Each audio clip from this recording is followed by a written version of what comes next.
रामनवमी के मौके पर बिहार के एक जिला से शुरू हुआ तनाव अब 4 जिलों तक पहुंच चुका है। सासाराम में गुरुवार से हिंसा जारी है और अब ये हिंसा नालंदा गया होते हुए भागलपुर तक पहुंच चुकी है। नालंदा में शाम के वक्त डीएम और एसपी ने अपने लाव लश्कर के साथ फ्लैग मार्च भी किया, लेकिन इसके बावजूद वहां हिंसा हुई, गोलियां चली। 3 लोग बुरी तरह से इस हिंसा में घायल हुए, जिसके बाद इलाके में कर्फ्यू लगा दिया गया। तो वहीं इस मामले में सियासत भी अब गर्मा गई है। बीजेपी तुष्टीकरण की राजनीति को लेकर बिहार के सुशासन बाबू को कोस रही है, तो जेडीयू उल्टा बीजेपी पर ही साजिश रचने का आरोप लगा रही है। लेकिन इस सियासत के खेल से पहले बिहार के चारों जिलों की ग्राउंड रियलिटी क्या है, आप ये जानने के लिए हमारी ये रिपोर्ट देखिए।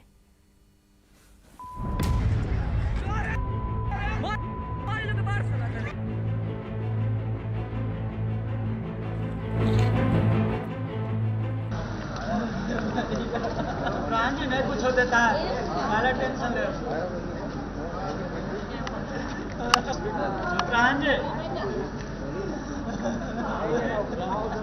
कि ना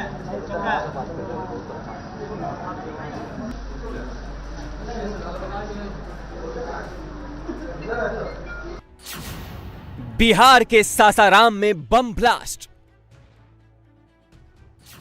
गोलियों की आवाज से कांप उठा नालंदा। दोबारा हिंसा के बाद सासाराम नालंदा में पुलिस बल तैनात।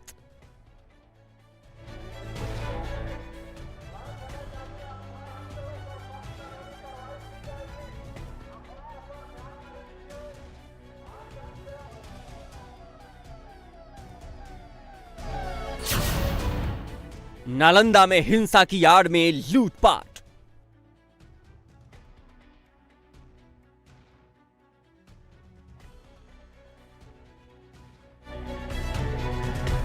बिहार में रामनवमी की शोभा यात्रा को लेकर जो हिंसा शुरू हुई वो खत्म होने का नाम नहीं ले रही। सासाराम में गुरुवार से 2 पक्षों में जो बवाल शुरू हुआ वो अब तक जारी है।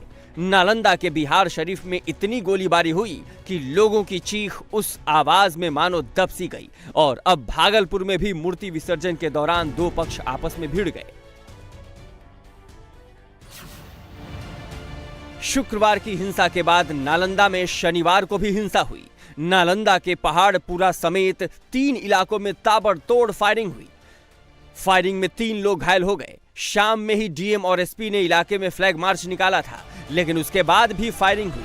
हालात संभालने के लिए बिहार शरीफ में कर्फ्यू लगा दिया गया। पुलिस ने पूरे इलाके में इसका अनाउंसमेंट किया और लोगों से घरों के बाहर न निकलने की अपील की। संपूर्ण बिहार शरीफ नगर ये क्षेत्र में कर्फ्यू लगा दिया गया है। संपूर्ण बिहार शरीफ नगर ये क्षेत्र में कर्फ्यू लगा दिया गया है।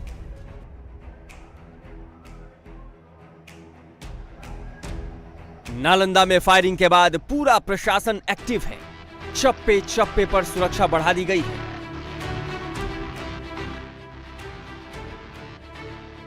नालंदा में हालात सामान्य करने की पूरी कोशिश की जा रही है। जिले के डीएम, एसपी और पुलिसकर्मियों के साथ यहाँ फ्लैग मार्च कर रहे हैं। सर, अभी क्या हालात हैं? हालात नॉर्मल है। 144 को इन्फोर्स कराया जा रहा है। ये फ्लैग मार्च कर रहे हैं आप? हाँ बिल्कुल, फ्लैग मार्च किया जा रहा है। कॉन्फिडेंस बिल्डिंग मेजर है। किन किन इलाकों में जा रहे हैं? शहर के सभी क्षेत्रों में हम लोग जा रहे हैं। कितने इलाके हैं जहां हिंसा हुई है? नहीं, हिंसा बहुत लिमिटेड एरिया में हुई है, 1-2 क्षेत्रों में हुई है, लेकिन हम लोग फ्लैग मार्च पूरे शहर में कर रहे हैं। तो ये पता चल पाया कि आखिर कौन था इसके पीछे? कहीं कोई साजिश तो नहीं थी? देखिए, हर एंगल से जांच हो रही है, फुटेज निकाल के किया जा रहा है। हमारी प्रायोरिटी अभी पीस को रिस्टोर करना है। लोग भी काफ़ी हेल्प कर रहे हैं हमारी। सभी एंगल पे जांच हो रही है। आखिर शोभा यात्रा पर जो अचानक पथराव की घटना, एक वीडियो सामने आया, उसके बाद से ही हिंसा दूसरी जगहों पर हुई, तो आखिर ये कैसे हुआ? देखिए, हर वीडियो की हम लोग जांच कर रहे हैं और कई मिसलीडिंग वीडियो भी हैं और कुछ सही वीडियो भी हैं, तो जांच के बाद ही हम लोग बताएंगे। अभी हमारी प्रायोरिटी है कि जितने भी गिल्टी लोग मिले हैं हमारे फुटेजेस में, सबकी अरेस्टिंग कराना और केस को रिस्टोर करना। नालंदा के पहाड़पुरा समेत 3 इलाकों में फायरिंग के बाद सदर अस्पताल में अफरा तफरी का माहौल बन गया। यहां फायरिंग में घायल लोगों को लाया गया था। अस्पताल में जो माहौल था उसे देखकर किसी का भी कलेजा पसीज जाएगा।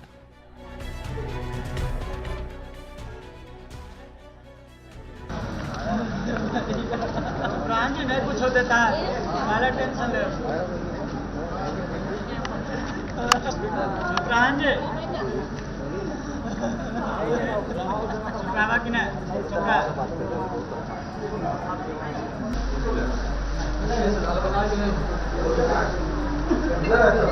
अभी भी क्या गोली चल रही अभी भी गोली चल रही है, 1 घंटे से गोली चल रही है, लेकिन एक भी पुलिस नहीं पहुंचा वहां पर, नहीं पहुंचा। जब गोली की आवाज हुई ना तब मैं देखने के लिए निकला, लेकिन अभी तक पुलिस नहीं पहुंची है। कौन सा इलाका है जहाँ गोली चली? पहाड़पुरा नहीं, अस्ताद दरगाह, वहीं पे गोली चला, वहीं से गोली मारा है मेरे भाई को। पहले से प्लानिंग किया हुआ था, उधर से जा रहे थे, बस फायरिंग करने लगा। आपके घर से किसको गोली लगी? गुलशन के भाई है। और कितने लोग इंजर्ड हैं? इंजर्ड नहीं है, इंजर्ड कोई नहीं, बस इसी को गोली लगा है। उस समय कहाँ थे आपके? वो पुल पर के उस्ताद दरगाह के पीछे से जा रहे थे हम लोग, नया वाला रोड बना मेहरपुर का रास्ता जाता है, उसी रोड से जा रहे थे, तो बस जा रहे थे, बस फायरिंग करने लगा उधर से। नालंदा के जिस सदर अस्पताल में घायलों को लाया गया था, वहां फिलहाल 3 लोगों का इलाज चल रहा है, जबकि एक घायल को पटना रेफर कर दिया गया है। अस्पताल में जिन लोगों का इलाज चल रहा है, उनके घर वालों का रो रो कर बुरा हाल है। हालात बिगड़े हैं, घायल लोगों को अस्पताल यहाँ पर लाया गया है।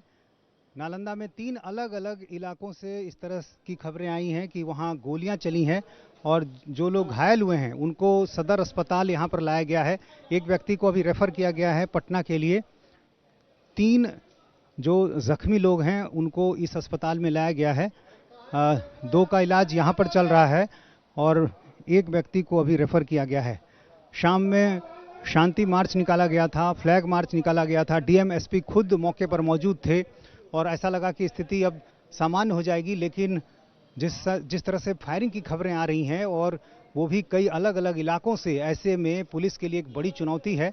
जाहिर है अब उन सारे इलाकों में हालात आगे नहीं बिगड़े, इसको ध्यान में रखते हुए अब पुलिस कार्रवाई कर रही है। आप देखिए एक के बाद एक इस तरह से जो घायल हैं वो आ रहे हैं।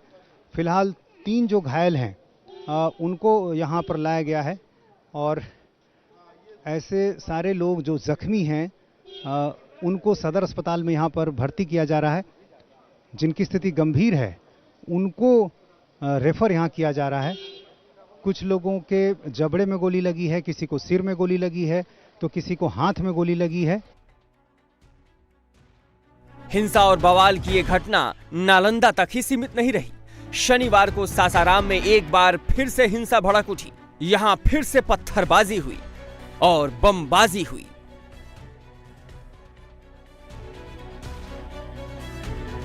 इस घटना में 5 लोग बुरी तरह जख्मी हो गए।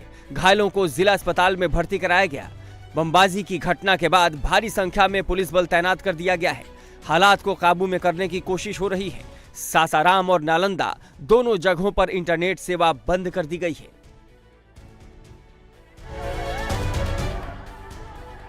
बिहार के गया के चाकंद थाना क्षेत्र के डब्बू नगर में रामनवमी जुलूस के दौरान 2 पक्षों में गाली गलौज और पत्थरबाजी हुई। जैसे ही जुलूस मुस्लिम मोहल्ले से निकला, पत्थरबाजी शुरू हो गई। जुलूस पर पत्थरबाजी हुई तो जवाब में भी पत्थरबाजी होने लगी। दोनों तरफ से जमकर पथराव हुआ।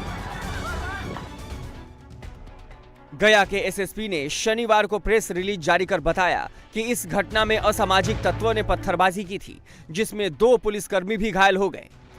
घटना के फुटेज के आधार पर दोनों पक्षों में हिंसा करने वाले लोगों की पहचान की जा रही है। साथ ही पुलिस ने गिरफ्तारी और छापेमारी के लिए खास टीम का गठन भी किया है। बिहार में हिंसा की तस्वीरें भागलपुर से भी आईं। भागलपुर में मूर्ति विसर्जन कर लौट रहे लोगों पर पथराव हुआ। पथराव में एक महिला जख्मी हो गई।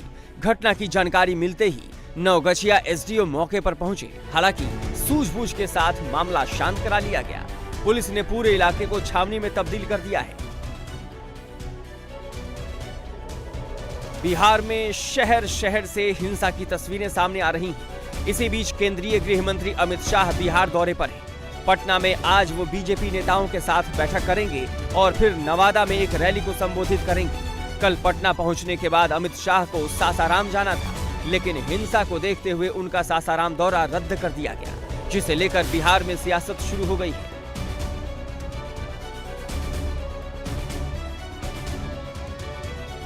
केंद्रीय मंत्री गिरिराज सिंह ने पहले तो इसे नीतीश सरकार का फेलियर बताया और फिर कह दिया कि अमित शाह टोपी लगा लेते तो उनका दौरा रद्द नहीं होता।